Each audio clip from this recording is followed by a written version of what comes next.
Up inside this tower. Well, I think the massive kids are not in it. Wrong. Somewhere through those trees, straight ahead, we came up the stairs, wandered through the park of statues, and entered the castle through here. I wonder if you felt impregnable up here or absolutely trapped.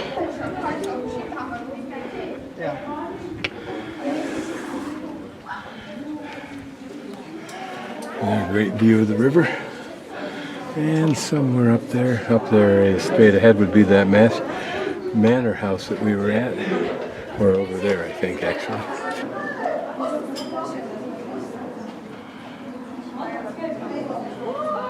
Inside the tower is this room that used to be the bathhouse. It was open on top. It's been turfed over now for protection, but 16th century. Basements of the building in the northeast corner of the castle yard.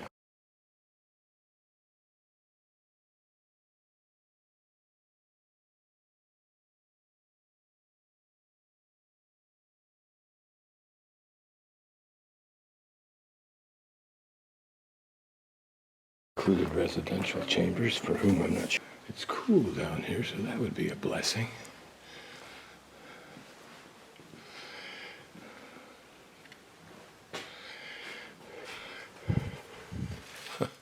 Leads through to the bathhouse.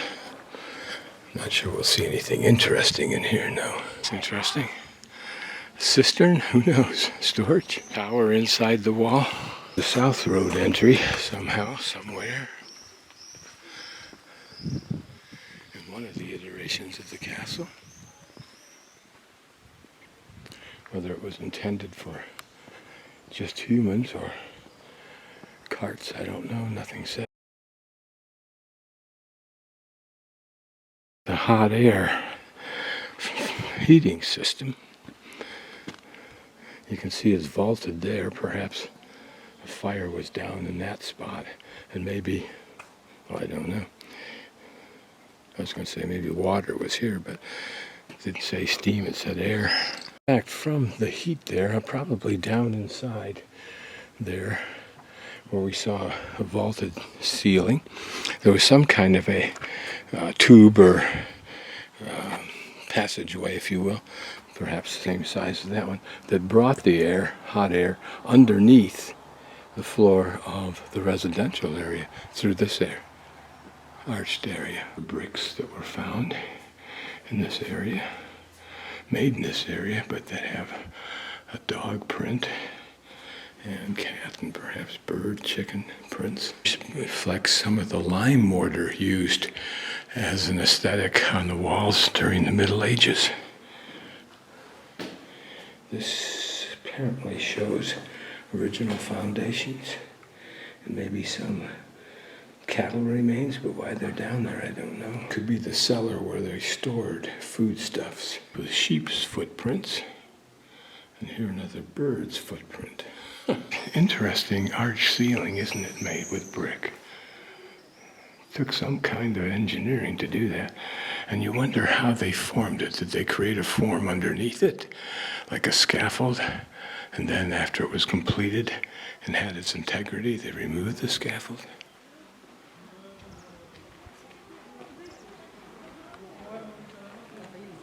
Beneath this wooden building is a timber-lined well, which must have been a doozy of a job to carve out of this mountain.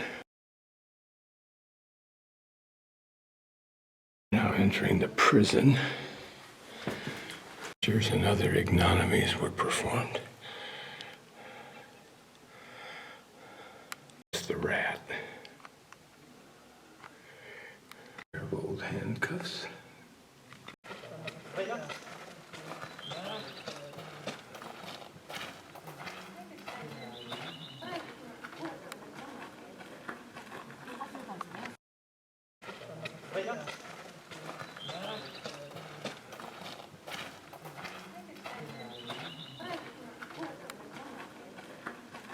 Here near the church is a memorial to Marida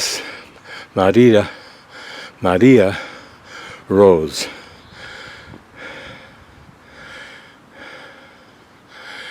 And the myth ends here, or starts here.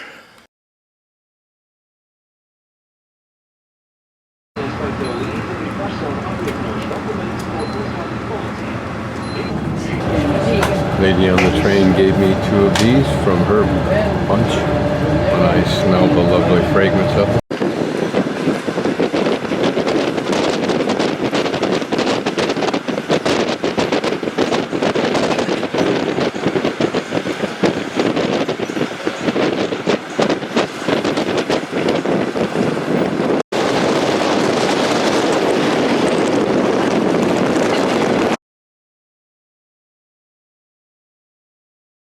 We're off the bus.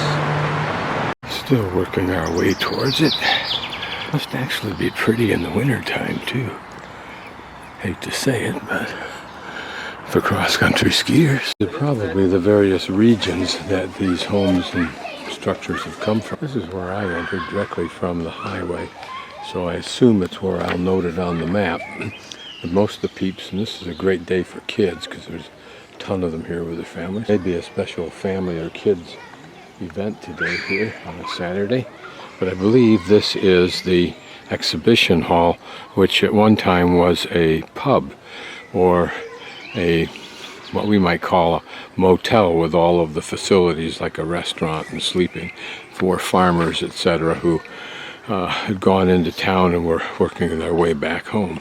These were allowed only apparently by those who were the wealthy who had manors, M-A-N-O-R-S. The poor couldn't afford to build a place like this. Businessmen were not that prominent at the time, so it was left as one more vehicle by which the wealthy could become wealthier. I understand where we are correctly. We're right where you see the E and the word start to the left. What I will do, since the majority of people are going to the right, where you see that